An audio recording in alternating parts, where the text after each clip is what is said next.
Hello everyone, मेरा नाम सैयद इरफान अली है। मैं एक मर्चेंट एक्सपर्ट हूँ, साथ ही साथ मैं एक अग्रिम बिजनेस एडवाइज़र भी हूँ। और जो आज का वीडियो हमारा होने वाला है वो वीडियो होने वाला है इंटरनेशनल ट्रेड के बारे में कि इंटरनेशनल ट्रेड क्या होता है और इंटरनेशनल ट्रेड कैसे होता है, इसको करने का क्या पर्पस होता है।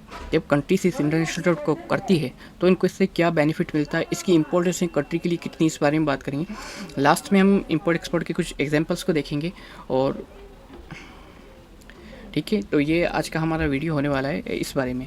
तो let's dive in the video. अब मैं आपको मेरी स्क्रीन पे लेके चलता हूँ, जब मैं आपको वन बाय वन करके ये इंपोर्ट एक्सपोर्ट के बारे में आगे बताता हूँ। ठीक, नाउ आप मेरी मेन स्क्रीन पर हैं। डेफिनेशन, इंटरनेशनल ट्रेड का मतलब होता है अलग अलग देशों के बीच माल और सर्विस का एक्सचेंज। मीन्स इंडिया यूएसए को कुछ सप्लाई करता है, यूएसए इंडिया को कुछ सप्लाई करता है। कुछ प्रोडक्ट्स इंडिया में कनाडा से आते हैं, तो वहीं कुछ अपने प्रोडक्ट इंडिया कनाडा की ओर भेजता है। तो दो देशों के बीच में जब अलग अलग देशों के बीच में जब माल और सर्विस का एक्सचेंज होता है तो इसको इंटरनेशनल ट्रेड बोला जाता है। ठीक है, जब आप यहाँ पे पढ़ सकते हैं, जैसे goods and service move from one country to another country for mutual economic benefit, तो ये इसका इंटरनेशनल ट्रेड होता है। International trade and export import is similar kind of words. हम आम भाषा में इसको एक्सपोर्ट इंपोर्ट बोल देते हैं, और जबकि अगर आप इसको कमर्शियल लैंग्वेज में बोलना चाहेंगे तो आप इसका में इंटरनेशनल ट्रेड होता है, जहाँ कंट्रीज़ की बाउंड्रीज़ के परे होकर बिजनेसेस को किया जाता है। ठीक है, नेक्स्ट मैं आपको एक्सपोर्ट के बारे में बताता हूँ। एक्सपोर्ट प्रोसीज, एक्सपोर्ट उसको बोलते हैं जब हम हमारे देश का बना हुआ माल या हमारे देश से किसी और देश को माल बेचते हैं। यानी ये एक सप्लायर है जो इंडिया के दिल्ली बेस में, और बी सप्लायर है यूएसए में कहीं उसको माल को सप्लाई करना है। तो जब हम हमारे माल को उस सप्लायर बी को बेचेंगे तो बोलेगा एक्सपोर्ट। यानी अपने देश में बना हुआ माल या अपने देश में किसी और देश से माल जो माल आता है उसको भी बेचना एक्सपोर्ट कहलाता है। सिंपल वर्ड्स में अपनी कंट्री से किसी और कंट्री में जब हम माल को बेचेंगे तो वो एक्सपोर्ट बोलेगा। जैसे India export basmati rice to the USA. Okay, हमने कुछ माल बनाया और अगली कंट्री में बेचा तो इसको हमने एक्सपोर्ट बोला। T shirt made in Tirupur send to Germany, it's also example of export. वहीं अगर आप देखेंगे तो कुछ गुड्स ऐसे होते हैं जो हम किसी और कंट्री से इंपोर्ट करते हैं, देन उसके बाद हम उसी को वापस एक्सपोर्ट कर देते हैं, तो ये भी एक्सपोर्ट के रूप में ही कहलाता है। इसका एक्सपोर्ट। इंपोर्ट क्या होता है, जब हम किसी और कंट्री से माल अपनी कंट्री में लेके आते हैं तो ये इंपोर्ट होता है। जैसे हम मेजरली क्रूड ऑयल इंपोर्ट करते हैं, इलेक्ट्रॉनिक्स आइटम इंपोर्ट करते हैं, ये सारा इंपोर्ट प्रोसीजर हुआ। ओके, अब हम जो सेक्शन की ओर बढ़ रहे हैं वो purpose of international trade. International trade क्यों किया जाता है, इसका क्या पर्पस है, इस बारे में हम जानेंगे। तो इंटरनेशनल ट्रेड के बारे में जानने से पहले मैं आपको एक चीज़ बता देता हूँ, पर्पस, इसका पर्पस क्या होता है। लुक लाइक, ओके, ठीक है।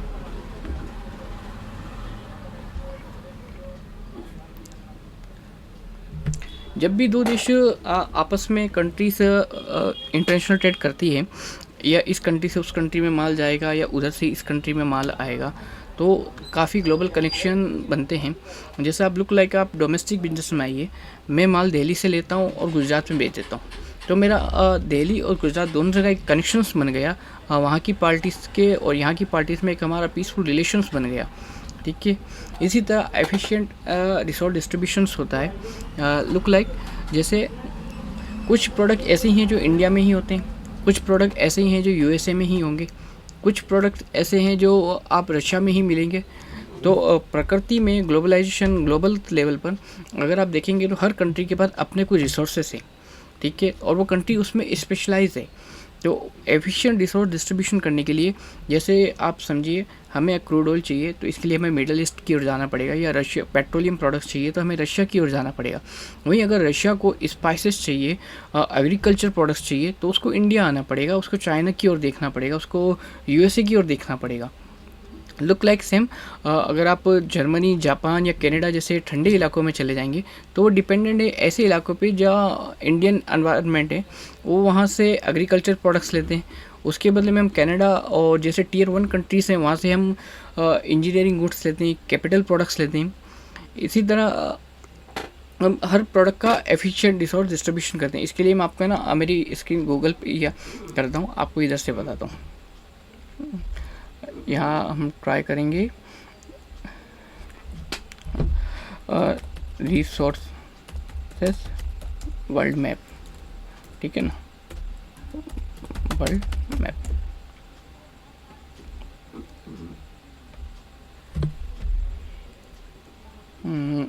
ओके, ये वाला देख लेते चलिए।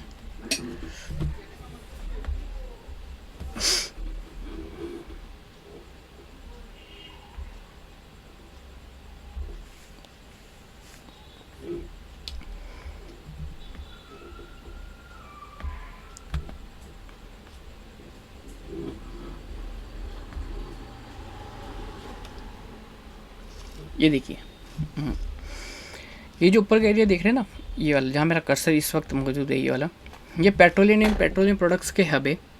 इसी तरह इस एरिया में गोल्ड हो रहा है, नीचे ट्रांसपोर्ट इक्विपमेंट बन रहे हैं, यहाँ से सोयाबीन्स आ रहे हैं जो अफ्रीकन से एरिया है या फूड से का एरिया है।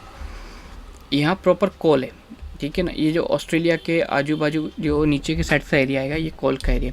इसी तरह एफिशिएंट रिसोर्स डिस्ट्रीब्यूशन, जब हम प्रोडक्ट्स को देखते हैं कि हमें कॉपर चाहिए या पेट्रोलियम प्रोडक्ट चाहिए, तो हमें पर्टिकुलर कंट्री की ओर मूव करना पड़ेगा ताकि हम अपने देश में इंपोर्ट कर सकें और सस्ते में अपने देश को माल प्रोवाइड कर सकें।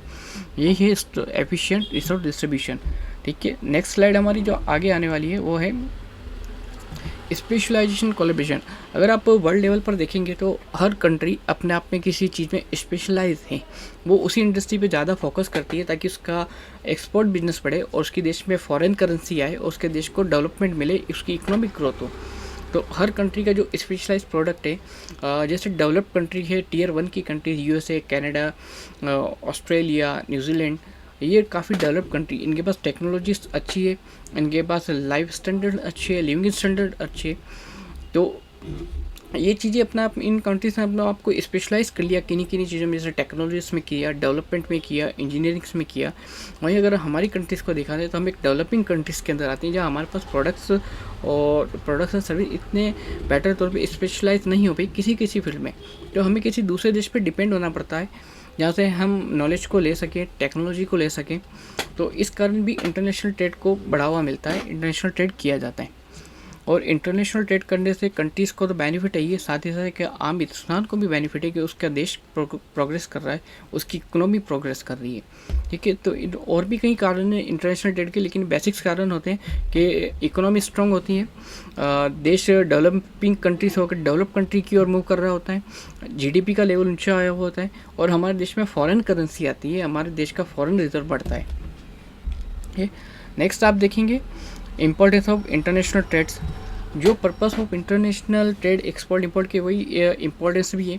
जैसे इकोनॉमी बूस्ट होती है, जीडीपी का लेवल बढ़ता है, देश में फॉरेन करेंसी आती है, फॉरेन रिजर्व बढ़ता है, हमारा डेफिसिट घाटा कम होता है, हम डॉलर्स में लेके आते हैं।